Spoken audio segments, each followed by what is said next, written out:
nature of the defeat was very difficult to take. Right, in the dressing room at that moment was, everybody was extremely disappointed. There's not a lot to say, because to see the game slip from our control was not slip from our control, but to see the result shift was difficult to take. When we did so well in the second half, we improved a lot from our first half performance, and it was difficult for everyone, to see us come out of there with nothing. I think what the boys did extremely well is, came back into the training sessions with an extreme desire to forget about the result and move on, recognizing that we have to work on the things that are not right, and that's the spirit that evolves us at the moment. Of course, you have to deal with the players' disappointment as well as your own. So, kind of, how do you deal with them, and then for yourself, how do you cope with that kind of situation? Well, you just approach them as individuals, trying to see how they feel. Their willingness to bounce back. We've shown in this season that we can do that. Obviously, our prerogative is avoiding the bad result in the beginning. I think we can blame ourselves for how the first half went. We can blame ourselves for the way we suffered the goals, and we learn from it, and hopefully we can avoid it for the next games. This is the most important thing. I think when you go past situations like this is to evolve as a player, as a manager, to move on. But bearing in mind that we could have gone to a difficult ground, got the result that we wanted, be in a better position than what we are. But there is this next game against Swansea, or these two next games at home against Swansea and Stoke, where we want to be back to where we were before. And does that make a defeat easier to take when you can see why it has happened and you can work on the things that have gone wrong?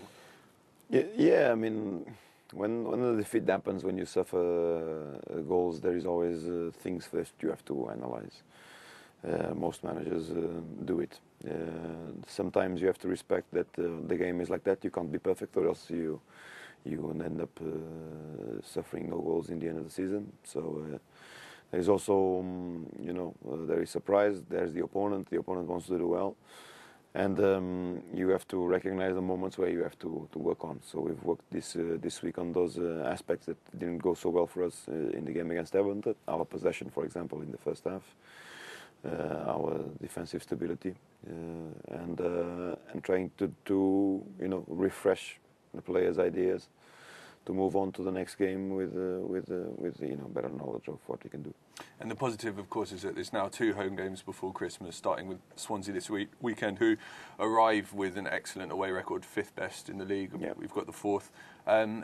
Is that something that you read into when a team comes to play at White Hart Lane, how they perform away from home? And do you think that has an impact on how they play? Will they be aware of how good they are away from their own you ground? always know. I mean, you know that you find this discomfort in terms of results away from home. They know that too, for sure. So they've been good. You have to recognize. You just look into the position in the table, and you see how well they've been doing.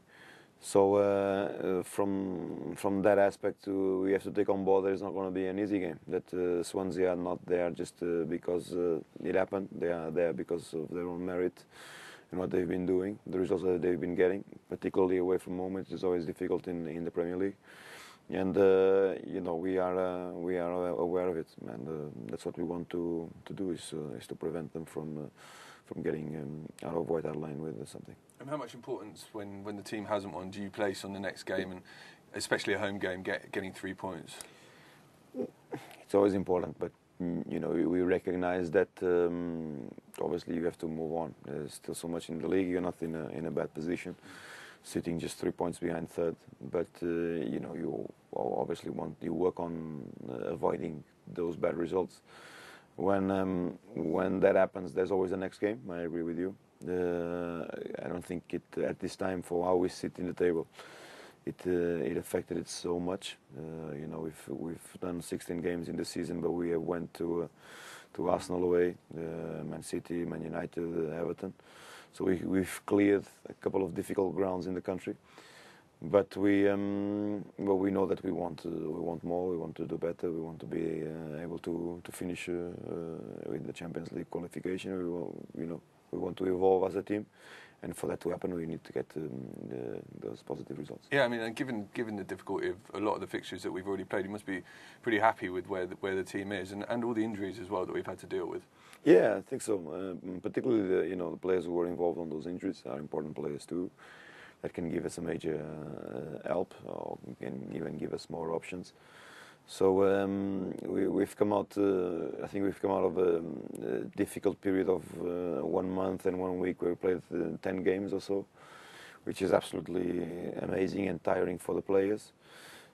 Into this fixtures, Suonsi and Stoke, which are big weeks, gives you time to prepare, gives you time to rest, and then move on to the packed Christmas fixtures. It was important for us to have a little bit of a breather right now. We've trained well. I think we've prepared well, and I think we can do a major impact in the game.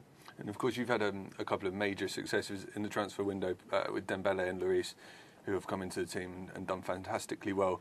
For Suonsi, there's been so much talk about Michu, and the amount of goals he scored is quite amazing. What do you think about him, and how satisfying is it when you make a signing and then they come into the team and do so well? Yeah, it's very difficult for him. I mean, a player arriving in the Premier League is always finds it extremely hard in the beginning. I think Michu has adapted very, very quickly. We've seen what he can do. He's a tremendous goal scorer. Michael had the advantage of knowing him very, very well, so I think he pulled out one of the major transfers of the summer. And I think as a manager, when you can do that, you always feel that you've done well for the team and good for the player. And I think he has pulled a couple of other good signings with the Guzman and Paulo Hernandez, all players that he had as reference, and he didn't doubt their abilities to play in the Premier League. And I think he has taken Swansea to another level. Of course, we've got great players, and we've got Scott Parker, who's closing in on a comeback, and Gareth Bale too. So have you got any team news for us? Yeah, well, Michael has trained today with the team, back from his muscle injury against Fulham.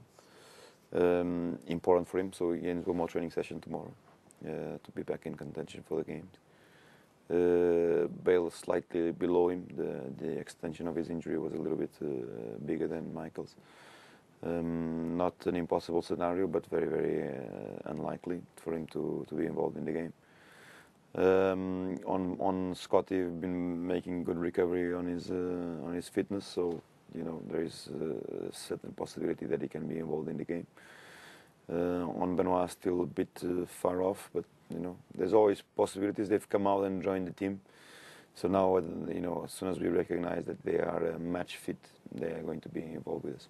And just finally, Andre, you did a Twitter Q&A with us yesterday, which was really well received by the fans. I was just wondering how you found it, and if it's made you want to open a Twitter account of your own. Maybe.